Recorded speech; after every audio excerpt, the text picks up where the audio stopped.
کہ 5 جولائی سے پاکستان سے پہلے پاکستان کے اندر ایک سول وار چل رہا ہے. ہمیں کشمیر صاحب کے والد ان کو قتل کیا, 26 قتل کرے, 2 بلین روپے کے پان ہم آگے تھوک دیتے ہیں. تو مولانا نورانی صاحب کو غصہ چڑھ گیا. انہوں نے کہا جنرل صاحب آپ خود پوٹیڈ سگریٹ پیتے ہیں اور ہمیں کہتے ہیں پان مت کھاؤ. ان کی ہیوملٹی تھی, ان کی ہمبلنس تھی, بڑی عاجزی تھی, انکساری تھی, جس کی وجہ سے وہ جب بھی کسی کو ملتے تھے, چاہے وہ ایک ان کا ملازم ہو یا چاہے کوئی بادشاہ ہو, ہمیشہ جھک کے. بسم اللہ الرحمن الرحیم. السلام علیکم ناظرین, آواز حق میں خوش آمدید. ہمارے ساتھ موجود ہیں اعجاز الحق صاحب. اعجاز الحق صاحب, آج کیونکہ 5 جولائی بھی قریب آ رہا ہے تو بہت سارا یعنی سوشل میڈیا پر اور میڈیا پر جو نام نہاد دانشور ہیں وہ جنرل صاحب جو امت مسلمہ کے جو عظیم ہیرو تھے, تو ان کے بارے میں بہت غلط قسم کی پرسیپشن ہے اور غلط یعنی بیانی کی جاتی ہے ان کے بارے میں. تو حالانکہ وہ واقعات نہیں بتائے جاتے جو حالات بن چکے تھے اس وقت ملک میں, کہ ایف ایس ایف جس طرح اپنے ہی لوگوں کو مار رہی تھی, اور ملک میں جب کہہ رہے ہیں کہ ایک 3 بڑے شہروں میں مارشاء اللہ لگ چکا تھا, اور وہ بھی بھٹو صاحب کے کہنے پر لگا تھا. اور ایک وقت ایسا آ چکا تھا کہ جو فوج ہے, جو ہمارا سروں کا تاج ہے پاک آرمی, تو انہوں نے یعنی صاحب ذرا وہ ملک کے لوگوں کی حفاظت کے لیے کام کر رہے ہیں نا جی, تو انہوں نے یعنی گولی چلانے سے بھی انکار کر دیا. تو یہ ایک بہت بڑا فوج میں بھی گیپ آ رہا تھا. اور اس وقت پھر اس کنڈیشن کو دیکھتے ہوئے میرے خیال میں جنرل صاحب نے یہ فیصلہ کیا ہوگا کہ مجھے ملک میں اگر مارشاء اللہ میں نافذ نہیں کرتا تو ملک پہلے بھی ٹوٹ چکا تھا ایک بار, تو پھر خدا نخواستہ ہم کسی اور نہج پر ہوتے. تو اس پر میں چاہتا ہوں کہ آج ہم تسلی سے بڑی تفصیلی گفتگو کریں. بسم اللہ الرحمن الرحیم. بہت شکریہ صاحب آپ کا بھی اور ناظرین کا بھی. یہ ایک بڑا میرے خیال ہے پاکستان کی تاریخ کا ایک اہم ٹاپک ہے. 5 جولائی کیونکہ بڑا تاریخی دن تھا. ملک جمہوریت سے مارشل لاء کی طرف گیا تھا. ماضی میں بھی 2 مارشل لاء لگ چکے تھے. ایک سویلین مارشل لاء بھی لگ چکا تھا جو خود ذوالفقار علی بھٹو صاحب نے اپنے آپ کو civilian martial law administrator declare کیا, اور پاکستان کی تاریخ میں نہیں کہ بلکہ دنیا کی تاریخ میں یہ پہلا واقعہ تھا. اب اس میں چند ایک چیزیں اس قسم کی ہیں جو کہ لوگوں کو معلوم نہیں, اور چند ایک چیزیں اس قسم کی ہیں جو جنرل ضیاء الحق کے شہید ہونے کے بعد نام نہاد لیڈر جو پیپلز پارٹی کے تھے, خاص طور پہ جو اپوزیشن کے تھے یا جو مخالف تھے, انہوں نے کچھ اس قسم کے تذکرے کیے جس کا جواب دینے کے لیے وہ خود موجود نہیں تھے, اور ان کا کوئی ایسا ساتھی بھی میرا خیال ہے کہ اس وقت نہیں تھا جو کہ ان کے بہاف پہ وہ جواب دے سکتے. اس میں چند ایک باتیں جو ہے وہ میں سمجھتا ہوں کہ کرنی چاہیے اس سے پہلے کہ ہم آئیں اس 5 جولائی کی تاریخ کو. اس کے پس منظر میں کہ جنرل ضیاء الحق شہید کو جب چیف آف آرمی اسٹاف بنایا گیا, وہ ٹکا خان اس سے پہلے چیف آف آرمی اسٹاف تھا. جی, ٹکا خان کا جب ٹینیور ختم ہوا اور ٹکا خان اور ذوالفقار علی بھٹو کچھ مشرقی پاکستان کی وجہ سے, کچھ اس وقت جو پاکستان 2 لخت ہوا تھا, ٹکا خان کا بھی ایک کردار تھا, ایسٹ پاکستان میں بھی ایک کردار تھا. آپ کو معلوم ہے کہ بچر آف بنگلہ دیش یا ایسٹ پاکستان کے نام سے ان کو پکارا جاتا تھا. ان کا ٹینیور ختم ہوا تو ذوالفقار علی بھٹو اس ٹینیور کو ایکسٹینڈ بھی کر سکتے تھے, لیکن یہ ایک پریسیڈنس نہیں تھا پاکستان کے اندر, اور نہ ہی وہ بنانا چاہتے تھے. سونگ کے ہر قدم چل رہے تھے کہ کوئی ایسا قدم نہ اٹھایا جائے جو ایک پریسیڈنس بن جائے پھر. اور یہ جس طرح اب حال ہی میں 2 چیف آف آرمی اسٹاف سے جن کو بھی ایکسٹینشن ملی ہے. ایک تو یہ کہ جنرل ضیاء الحق کو ذوالفقار علی بھٹو نے چنا, تقریباً 6 یا 7 جرنیل تھے جو ان سے سینئر تھے. جی, اور میرا خیال میں 1976 میں جنرل صاحب مارچ میں, میرا خیال ہے 76 کا مارچ تھا کہ چیف آف آرمی اسٹاف بنے تھے. سال بھی نہیں ہوا, سال ہوا تھا بھی ان کو مارشل لاء ایڈمنسٹریٹر بنے ہوئے. اور اس سے پہلے جنرل صاحب کی ضیاء الحق شہید کی اور ذوالفقار علی بھٹو کی صرف 2 میٹنگز ہوئی تھی, جسے کہا جا سکتا ہے کہ یہ میٹنگ جو تھی یہ 1-to-1 تھی, جی مطلب ان کو اپوائنٹ کرنے سے پہلے. ایک تھی جس کا ذکر میرا خیال ہے کہ راجہ نادر پرویز کریں گے آپ کے پروگرام میں جی چند دنوں بعد, کہ اٹک کیس ہوا ہے, یعنی ایک سو کالڈ کو ہونے لگا پاکستان کے اندر, جس میں کچھ لوگوں کو اٹک میں ٹرائل جن کا ہوا, اور بریگیڈیئر ضیاء الحق تھے اس وقت, میجر جنرل تھے, مجھے پکا یاد نہیں لیکن مجھے وہ تاریخ تھوڑی سی دیکھنی پڑے گی, لیکن بہرحال وہ تھے پریزائڈنگ آفیسر اس کے اٹک کیس کے.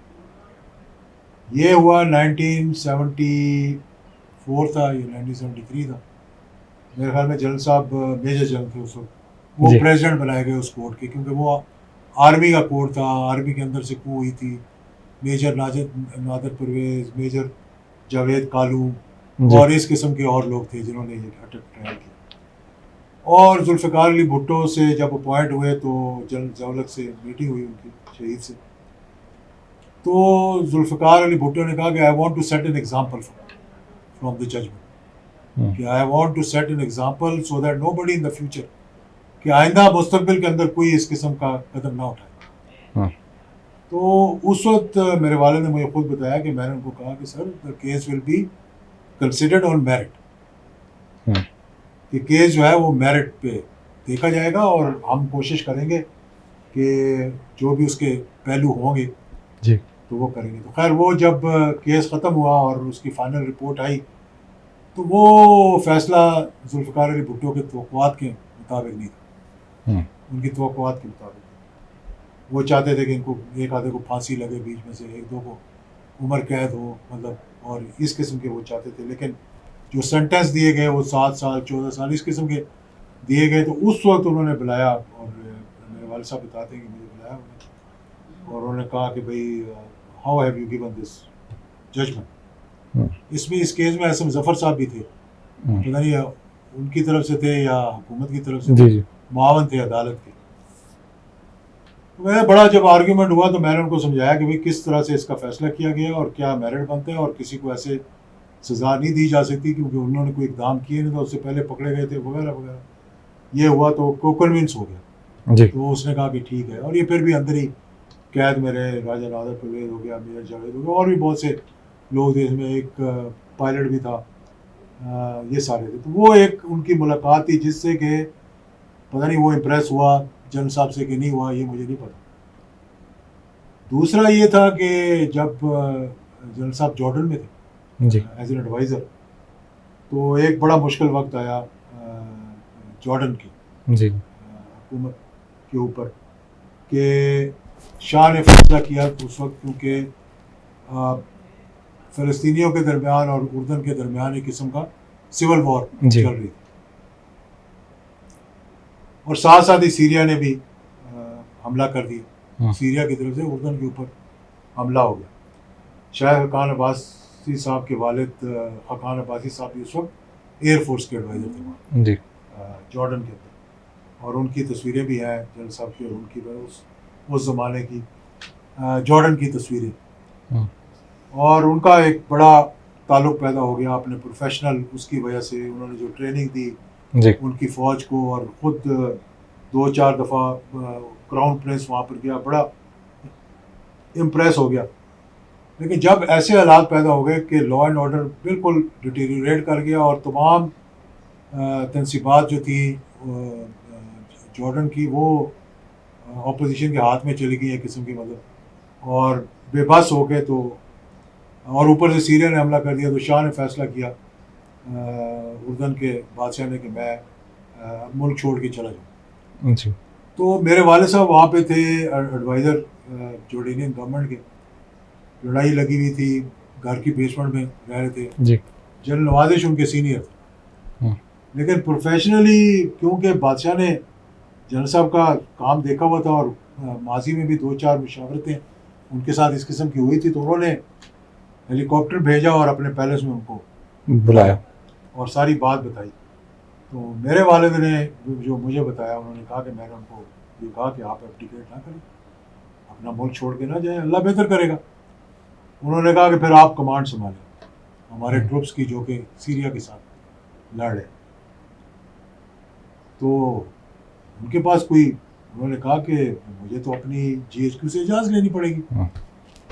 تو کنگ نے کہا کہ میری رسپانسبلٹی ہے, you know I give you my word, کہ میں میرے الفاظ پہ یقین کرو کہ میرے ذمہ داری ہے کہ میں پاکستان کی حکومت سے, اس وقت وہ حالات نہیں ہے کہ ہم ویٹ کر سکیں کہ سیریا نے حملہ کر دیا اور اگر اس کو ہم نے نہ روکا تو پھر ہمارا معاملہ جو ہے نا وہ ختم ہو جائے. تو وہ ایگری کر گئے.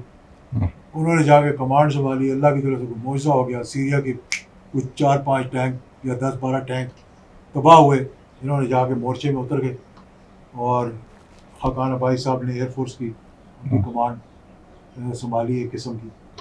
اور سیریا کچھ انٹرنیشنل بھی معاہدہ سا ہوا تو سیریا کو وہاں سے ریٹریو کرنا, یعنی وہ شکست ایک قسم کی ہوئی ان کو, اور یہ سول وار جو تھی وہ ختم ہو گئی. یہ غلط تاثر دیا جاتا ہے کہ لوکل لا اینڈ آرڈر کے اندر جنرل ضیاء الحق شہید کی نہ ان کو کوئی ایڈوائس تھی نہ ان کا کوئی رول تھا.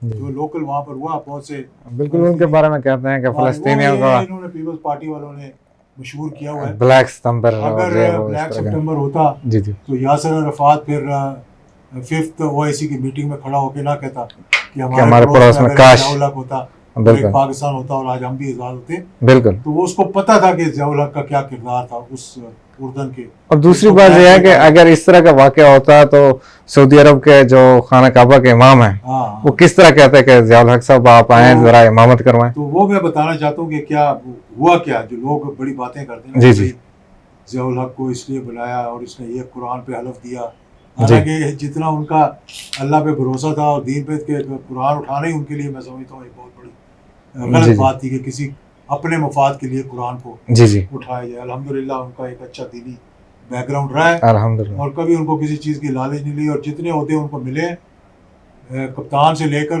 ان کے پاس کوئی سفارش نہیں تھی. اور بالکل میں نے ان کے بارے میں یہ بھی پڑھا ہے کہ جب وہ چیف بنے تو سب سے پہلے انہوں نے جتنے بھی ادارے تھے ان سب کو لیٹر بھیج دیا کہ کسی کا کوئی کام نہیں کرنا جو میرا نام لے کر کہے کہ میں ان کا رشتہ دار ہوں یا کوئی اس طرح کا ہوں. تو وہ تو اس طرح کے بندے تھے. چلیے 5 جولائی سے ریلیٹڈ بات کسی اور پروگرام میں کریں گے, کیونکہ 11 سال تک جب تک وہ صدر پاکستان رہے تو سوائے ان کے بچوں کو کوئی نہیں جانتا تھا. جی اگر ان کے بھائی تھے تو وہ باٹا کی دکان پہ مینیجر تھے, تو وہ 11 سال اسی دکان پہ مینیجر رہے.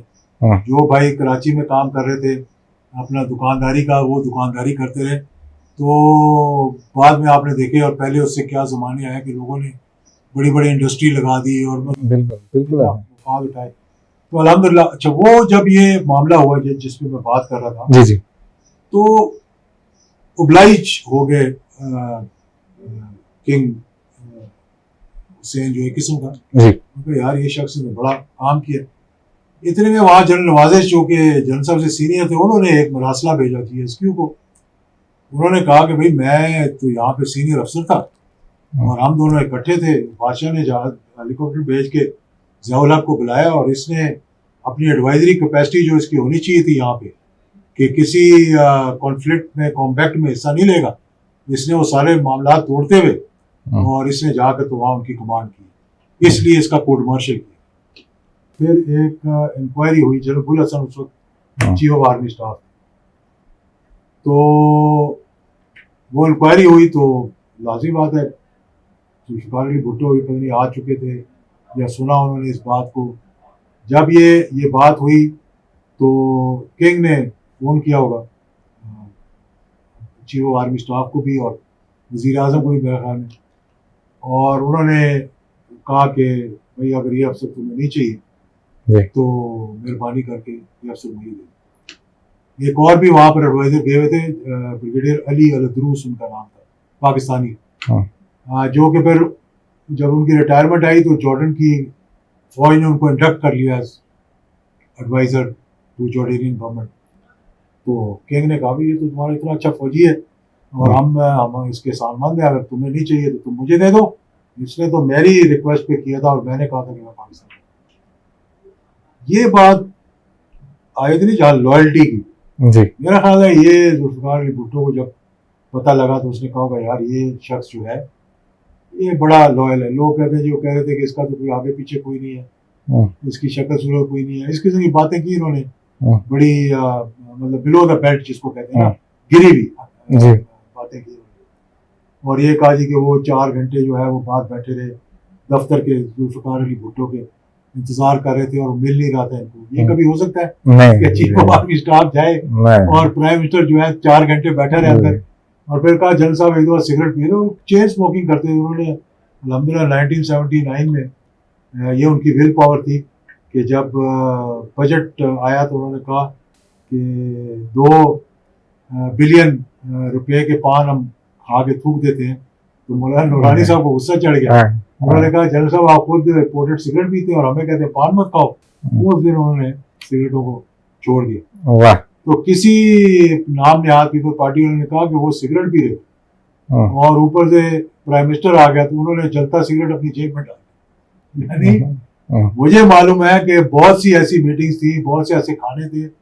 یہاں ہماری میس میں کھانا تھا, اس کی ویڈیو میرے پاس پڑی ہوئی ہے جہاں جنرل صاحب کے سامنے ٹیبل پہ وہ سگریٹ بیٹھے ہوئے سگریٹ سامنے پڑے ہوئے اور پی رہے تھے. وہ وہاں پر ان دنوں میں ان کی عادت تھی ایک چینج. ہاں وہ پریس کانفرنس میں بھی میں نے دیکھا یہ باتیں کہتے ہیں. اور ایک ان کی ہیوملٹی تھی, ان کی ہمبلنس تھی, بڑی عاجزی تھی, انکساری تھی, جس کی وجہ سے وہ جب بھی کسی کو ملتے تھے, چاہے وہ ایک ان کا ملازم ہو یا چاہے کوئی بادشاہ ہو, ہمیشہ جھک کے ملتے تھے. اس کو ایکسپلائٹ کرنے کی کوشش نہیں. تو میرا خیال ہے یہ بیک گراؤنڈ تھا 2 چیزوں کا. ایک اٹک کیس تھا اس کے ذہن میں, اور دوسرا اس نے کہا کہ جارڈن معاملہ ہوا تو اس نے کہا ہوگا کہ میں ان کو ترجیح دوں. اور دوسرا فیصلہ یہ ہو چکا تھا کہ جنرل مجید ملک کو بنانا تھا چیف منسٹر جی. لیکن کھڑ کی اور ذوالفقار علی بھٹو کی اس زمانے میں لاہور میں جب کوئی معاملہ ہوا تو اس سے دونوں کی ڈفرینسز ہو گئے.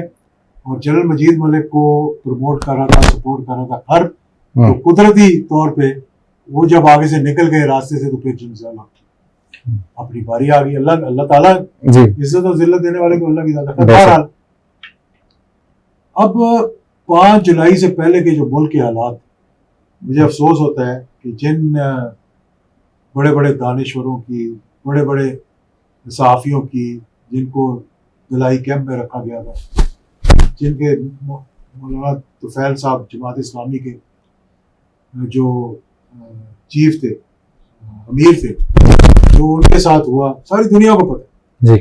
اور ان کو جو ضیاء شاہد ہو گیا, مجیب الرحمان شامی ہو گیا, جنہوں نے ایک نظریاتی تحریک چلی تھی, الطاف حسن قریشی صاحب ہو گئے, ضیاء شاہد صاحب, مصطفیٰ صادق صاحب, جو اذیتیں ان پہ ہوئی ہیں اس زمانے میں, یعنی جمہوریت کے اندر جو بد فعلی تو نہیں کہتا, جو یعنی ان کے ساتھ زیادتی ہوئی ہے, وہ ہم دنیا کو بتا ہی نہیں سکتے. یہ ان کا کام ہے جی. ان کے ساتھ زیادتی ہوتی, لیکن وہ بھی کمپرومائز انہوں نے کر لیے. پھر پاکستان کے اندر اس وقت جو حالات تھے, بہت سی ڈیٹیل تو میں نہیں دینا چاہتا کہ اتنا لمبا ہمارا پروگرام نہیں ہوگا, کہ 5 جولائی سے پاکستان کے سے پہلے پاکستان کے اندر ایک سول وار چل رہی, اور الیکشن ہوا, اس کو جب مانا نہیں گیا تو اتنی تلخیاں پیدا ہو گئی کہ جب پھر دوبارہ صوبائی الیکشن کروائے گئے تو کسی نے حصہ ہی نہیں لیا اس میں, بائیکاٹ کر, اور ایک سٹینڈ آف کی پوزیشن آ گئی تھی. لوگ سڑکوں پہ نکلے, ایک تحریک شروع ہو گئی, نظام مصطفیٰ کی تحریک شروع ہو گئی. چیلے بھر گئی, مسجدوں کے اندر ایف ایس ایف والے جو ہے وہ جوتے لے کر گھس گئے مسجدوں کے اندر, لوگوں کو, علماء اکرام کو بالوں سے پکڑ کے گھسیٹا گیا, اور اس بے دردی سے لوگوں کو مارا گیا. اور اسی تحریک کے آگے پیچھے جو ہے وہ بہت سے سیاسی جو رہنما تھے, نذیر شہید صاحب ہو گئے, نواب احمد رضا قصوری صاحب کے والد صاحب ہو گئے, ان کو قتل کیا. 26 قتل کروائے, جو کہ وائٹ کو قتل کروایا ایف ایس ایف کے ذریعے, اور نشان تک نہیں چھوڑا کسی. یہ تو احمد رضا قصوری کا کمال تھا کہ اس نے ایک ایف آئی آر کٹوا دی, اور وہ کہتے ہیں کہ جنرل ضیاء الحق نے کٹوائی تھی, تو اس وقت وہ بریگیڈیئر تھے میرے خیال میں, جب میجر جنرل ہو گئے جب یہ ہوا تھا. وہ جو حالات میں بتانا چاہتا ہوں کہ 3 شہروں میں ذوالفقار علی بھٹو نے مارشل لا لگا دیا, حیدرآباد, کراچی, اب لوگ سڑکوں پہ نکلے ہوئے ہیں, مارشل لاء کو ڈیفائی کر رہے ہیں, اور فوج جو ہے ایک لائن کھینچ رہی ہے کہ اس سے آگے نہیں آنا, اور وہ لائن کراس کر کے کہتے ہیں چلاؤ گولی. جب اس طرح عوام کھڑی ہو جائے فوج کے آگے, تو فوج تو بالکل فوج نے تو حفاظت کر رہے ہیں نا, فوج نے حفاظت کرنی ہے لوگوں کو. بالکل. اور 5 جولائی کی رات کو اگر مارشل لاء نہ لگتا, یہ بات بھی میں جب کروں گا, لوگ ایک پورا پلان بنایا گیا تھا مصطفیٰ کھر کی قیادت میں کہ لاہور جہاں جہاں سے گڑھ تھا, نیلا گنبد, انارکلی اور باقی جگہوں پہ اسلحہ تقسیم کر دیا گیا تھا ایف ایس ایف کو اور اچھا پیپلز پارٹی کے گنڈوں کو, کہ جیسے ہی لوگ باہر نکلے تو. اچھا اجازت الحق صاحب, یہ سننے میں آیا کہ جب 3 جولائی کی رات تھی میرے خیال میں, یا 3 جولائی کا دن تھا, تو امریکی سفیر کی ملاقات ہوئی ذوالفقار علی بھٹو صاحب سے. تو اس نے کہتے ہیں کہ اسے کہا کہ ملک میں مارشل لاء لگ سکتا ہے 4 جولائی. 4 جولائی, یہ 4 جولائی کا 4 جولائی امریکہ کا نیشنل ڈے. اچھا, یہ امریکہ کا نیشنل ڈے 4 جولائی کو ہوتا ہے. 4 جولائی کو ہی پھر اس کے بعد اگلی جو بات ہے وہ یہ ہے کہ جنرل ضیاء صاحب اور بھٹو صاحب دونوں اکٹھے کھڑے رہے, تقریباً 10 منٹ جو الگ سے کھڑے رہے, اور کہتے ہیں کہ جو اسی ٹاپک پر ہی بات ہوئی تھی ان کی. میں آپ کو یہ بات بتاتا ہوں, یہ بالکل حقیقت. جی میرے والد صاحب نے خود مجھے بھی بتایا اس بات کو. جی پہلی بات تو یہ کہ جب مارشل لاء لگ گیا 3 شہروں کے اندر, جی, اور 3 بریگیڈیئر نے ریزائن کر دیا, جس میں بریگیڈیئر نیاز جو کہ مشہور کے بعد میں مشرف صاحب کے بڑے ساتھی رہے, دوست رہے. میری بھی ان سے 1-2 ملاقاتیں ہوئی, انہوں نے کچھ اپنے قصے بھی سنائے کہ کس طرح لاہور میں کیا ہوا تھا, اور جب انہوں نے انکار کر دیا ٹروپس نے گولی چلانے سے, تو تینوں بریگیڈیئرز نے کہہ دیا کہ یہ ہمارا کام نہیں ہے, ٹھیک ہے, یہ پولیس کا کام ہے, فوج سے یہ کام لوگے تو ہم نہیں کریں گے. اب آپ دیکھ لیں کہ جب فوج کے 3 بریگیڈیئر ان حالات میں ریزائن کر دیں, تو فوج کا تو پورا کیا کہتے ہیں اس کو اسٹرکچر ہی اسلام سے گر جاتا ہے. بالکل. جب یہ معاملہ آیا تو میرے والد نے مجھے بتایا کہ میں گیا ذوالفقار علی بھٹو کے پاس, اور میں نے ان کو کہا کہ سر دس از ناٹ دا وے, اس طرح کہ آپ نہیں کر سکتے. اور اسی دوران جب انہوں نے ریزائن کیا, اسی دوران دنیا کی تاریخ میں یہ کہیں نہیں ہوا, پاکستان کی تاریخ تو بہت دور کی بات جی, کہ اپوزیشن کی اور حکومت کی ایک لڑائی لگی ہوئی ہے, اور ڈائلاگ ہو رہے ہیں جی, اور ان ڈائلاگ میں چیف آف آرمی اسٹاف جو ہے وہ حکومت کی طرف سے آگے بیٹھے, ان کو ڈرانے کے لیے, دھمکانے کے لیے کہ دیکھو فوج ہمارے ساتھ. متعدد میٹنگز پی این اے کی ہوئی, جس میں جنرل ضیاء الحق خود جا کے بیٹھے ذوالفقار علی بھٹو کے ساتھ, جب ان کی نیگوسیشن آمنے سامنے بیٹھے, اسٹینڈ آف ہوا. میں نے اس کو جا کر بتایا, میں نے کہا یار یہ تو not going to continue for too long, زیادہ دیر نہیں چل سکتی. جب ہمارے فوجیوں نے اب انکار کر دیا, تو اس نے کہا کہ پھر اس کا کیا حل کیا ہے, اس کا کس طرح اس مسئلے کو کس طرح حل کریں گے, یہ تو مانتے نہیں.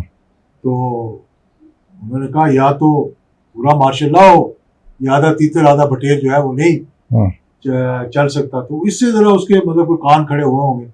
یہ جو اس نے کہہ دیا کہ یا پورا مارشل لاء ہو, یا پھر آدھا تیتر, یا پھر ختم کر دیں گے. بالکل. 12 لینڈ تک چلتے رہے. اور یہ جو آپ نے قصہ بتایا 4 جولائی کا, جی, یہ ایک ریسیپشن تھا امریکن ایمبیسی کے اندر, وہاں پہ پرائم منسٹر بھی تھے اور چیف آف آرمی اسٹاف دونوں تھے وہاں. اچھا. سننے میں آیا, مجھے وہ سٹوری نہیں پتا, کہ امریکی سفیر نے کہتے ہیں, جی, اس کو نہ میں نے سنا نہ جنرل صاحب نے سنا تھا کہ وہ آگے اس کو تصدیق کر سکتے.